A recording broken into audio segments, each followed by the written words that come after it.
ابتدا رب جلیل کے بابرکت نام سے جو بڑا ہی مہربان نہایت رحم والا ہے. میں ہوں حبیب تاج اور آپ دیکھ رہے ہیں التاج اسلامک سینٹر. ناظرین میرے ساتھ موجود ہیں حذیفہ عتیق جو کہ ایک ننھے نعت خواں ہیں, اور میں نے تو جہاں تک بھی دیکھا ہے ان کی لوگ آواز سننے کے لیے بڑی دور سے آتے ہیں. اگر کسی ایریے میں بھی پتہ چلتا ہے کہ جناب حذیفہ عتیق صاحب نعت پڑھنے کے لیے آ رہے ہیں, کوئی جلسہ ہو, تو لوگ وہاں پہ پہنچتے ہیں اور ان کی آواز کو بہت زیادہ پسند بھی کیا جاتا ہے. تو آئیے ان سے جانتے ہیں اور انہوں نے کیسے آغاز کیا اور کس طرح یہ چل رہے ہیں. السلام علیکم. وعلیکم السلام ورحمۃ حذیفہ بھائی کیسے ہیں آپ؟ ٹھیک ہے اللہ, الحمدللہ.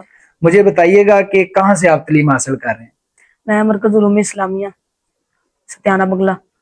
ادھر الحمدللہ میں عید کے بعد آیا تھا, داخلہ لیا. تقریباً کتنے مہینے ہوئے یا سال ہو گئے آپ کو؟ مہینے ہوئے. کچھ پہلے آپ کہاں پہ پڑھتے تھے؟ پہلے میں حفظ کر رہا تھا. ٹھیک ہے, فیصل آباد. حفظ کہاں سے کیا آپ نے؟ فیصل آباد سے. جی. تو حفظ سے پہلے ہی آپ نعتیں پڑھتے تھے یا پھر ادھر آنے کے بعد آپ نے نعتیں پڑھنی شروع کی ہیں؟ میں 4 سال کا تھا جب میں نے نعتیں پڑھنی شروع کی. تو سب سے پہلے کہاں پہ نعت پڑھی تھی آپ نے؟ سب سے پہلے گھر آغاز کیا تھا, اس کے بعد پھر اپنی مسجد میں, اس کے بعد پھر مختلف مساجد میں جہاں پروگرام ہوتا تھا. تو ایک ہوتا ہے, ہم دیکھتے ہیں کہ کوئی آپ کی ایک ایسی نعت ہوتی ہے جو وائرل ہو جاتی ہے, جس طرح الحمدللہ اس ایج میں ہی آپ کو لوگ جانتے ہیں. جی.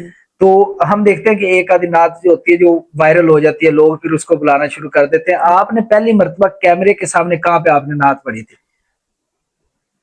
سمندری روڈ پہ, قاری نسیم اللہ حجازی صاحب, نور الہدیٰ مرکز. ٹھیک ہے. ادھر تقریبا بخاری ہوئی تھی, ادھر الحمدللہ میں نے سب سے پہلی نعت پڑھی تھی کیمرے کے آگے. ٹھیک ہے, تو پھر وہاں سے الحمدللہ پذیرائی ملی اور الحمدللہ اس وقت آپ کا ایک نام ہے. جی الحمدللہ. تو کبھی خود بھی لکھنے کی کوشش کی ہے یا پھر کسی جی کی؟ الحمدللہ کچھ 2-3 ہیں وہ جو اپنی لکھی ہیں, اور باقی کچھ سن لیتے ہیں, کچھ خود سن کے اور طرز لے لیتے ہیں, اپنی بنا لیتے ہیں. ہم نے دیکھا کہ ابھی آپ کے کچھ پوسٹر لگے ہوتے ہیں کہ آپ نے جمعہ پڑھانا بھی شروع کر دیا. جی. جی. تو جمعے کے اندر زیادہ نعتیں پڑھتے ہیں یا پھر احادیث کا بھی ذکر ہو رہا نہیں, ہوتا ہے؟ الحمدللہ سارا کچھ ہوتا ہے. سارا کچھ ہو رہا ہے. تو ہم نے دیکھا کہ آپ اپنا مرکز بھی بنا رہے ہیں کہیں جی. آپ کے نام پہ بنا رہا ہے, کس کے نام پہ ہے وہ مرکز؟ مسجد میرے نام پہ ہے اور مرکز ابو کے نام پہ. ٹھیک ہے. تو آپ کے فیملی میں سے پہلے بھی کوئی ہے اس فیلڈ میں نعتیں وغیرہ, یا پھر کوئی عالم خطیب؟ میرے دادا ابو خطیب تھے. ٹھیک ہے. اور پردادا ابو بھی خطیب تھے. حفظ کے بعد کس طرح پلان بنا کہ آپ کو آگے بھی پڑھنا چاہیے؟ حفظ کے بعد میرا کچھ والد صاحب کا شوق بھی تھا, کچھ میرا بھی تھا. تو میرا ارادہ یہی تھا کہ میں انشاءاللہ ستیانہ بنگلہ میں جاؤں گا, ادھر جا کے انشاءاللہ تعلیم حاصل کروں گا. اچھا حذیفہ بھائی, مجھے یہ بتائیں کہ مرکز علوم اسلامیہ کا ہی آپ نے انتخاب کیوں کیا؟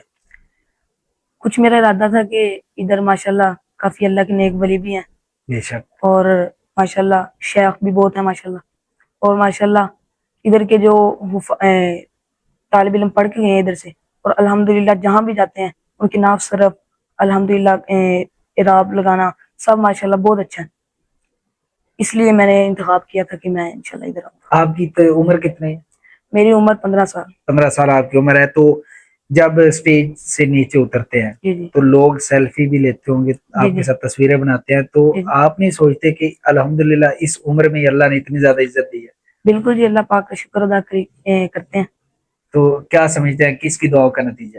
کہ ہمارے والدین کی دعاؤں کا نتیجہ اور اللہ کی رحمت ہے. ہم نے دیکھا اور ہمارے کہ اندر الحمدللہ کوئی کمال نہیں. بالکل جیسا ہی ہے. ہم نے دیکھا کہ بہت بڑے عالم دین آپ کے پیچھے بیٹھے ہوتے ہیں. جی. تو ہمارے لیے بڑا مشکل ہوتا ہے کسی کے ساتھ بیٹھ کر انٹرویو کرنا, تو آپ کو مشکل نہیں ہوتی ان کے سامنے نعتیں پڑھنا؟ نہیں, بس وہ شروع میں ایک تنگی ہوتی ہے, لیکن الحمدللہ اب جہاں مرضی جتنی مرضی عوام ہو. جب پہلی مرتبہ نعت پڑھی تھی کہیں پہ بڑے اسٹیج کے اوپر, تو کتنے پیسے ملے تھے وہاں اسٹیج پہ؟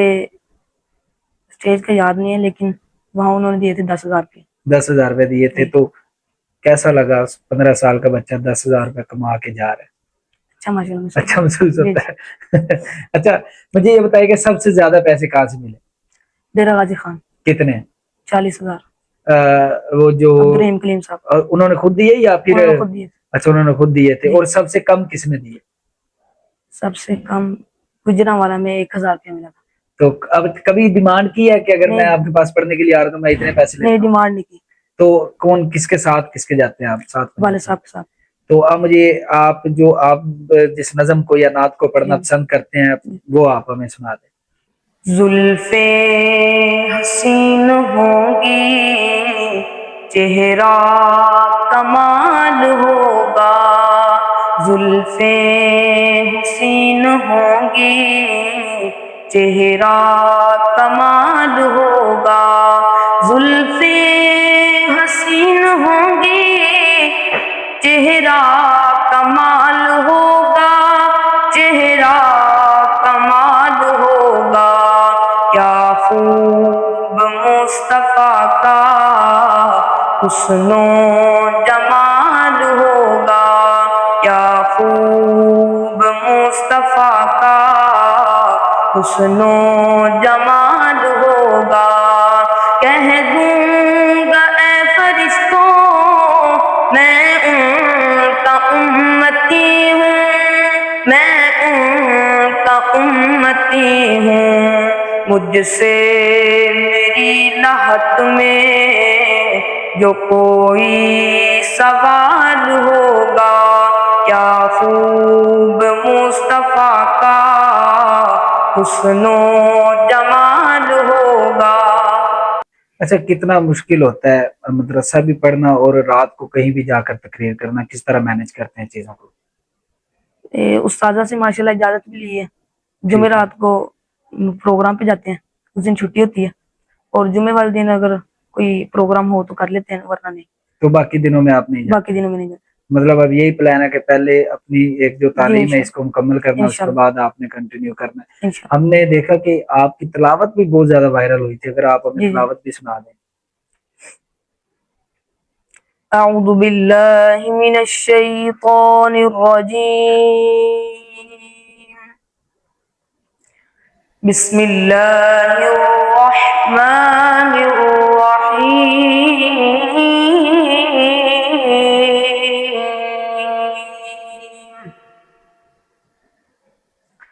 بسم اللہ الرحمن الرحیم، سبح اسم ربک الاعلی، الذی خلق فسوى، والذی قدر فہدى، والذی أخرج المرعى، والذي أخرج المرعى فجعله غثاء أحوى، سنقرئك فلا تنسى إلا ما شاء الله،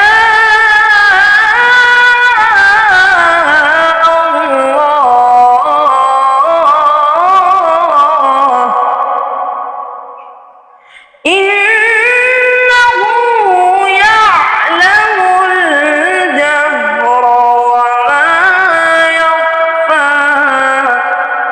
ونيسرك لليسرى، صدق اللہ العظیم۔ جزاک اللہ، ماشاءاللہ۔ اچھا حذیفہ بھائی، یہ بتائیں کہ کتنا زیادہ گلے کا خیال رکھنا پڑتا ہے؟ کافی چیزوں سے پرہیز کرنا پڑتا ہے۔ اچھا، کون کون سی ایسی چیزیں ہیں جو آپ، اگر آپ نے کہیں بھی جانا ہو محفل میں پڑھنے کے لیے، تو آپ کہتے ہیں کہ اس چیز سے ہمیں اب دور رہنا ہے؟ ایک وہ تلے پراٹھے، گھی والی چیزیں، اور ساتھ کوئی زیادہ مرچ والی چیزیں، یہ چیزیں زیادہ نقصان دیتی ہیں۔ بہت شکریہ، آپ نے ٹائم دیا، اور میری دعائیں ہیں کہ جس طرح آپ چل رہے ہیں، اللہ تعالیٰ آپ سے اور دین کا کام دے، اللہ تعالیٰ آپ کا اور نام روشن کرے، اور جو آپ کے والدین کا ایک مشن ہے آپ اس کو لے کر آگے چلے۔ دعا میں یاد رکھیے گا، انشاءاللہ آپ کے ساتھ دوبارہ ملاقات ہوگی۔ اللہ حافظ۔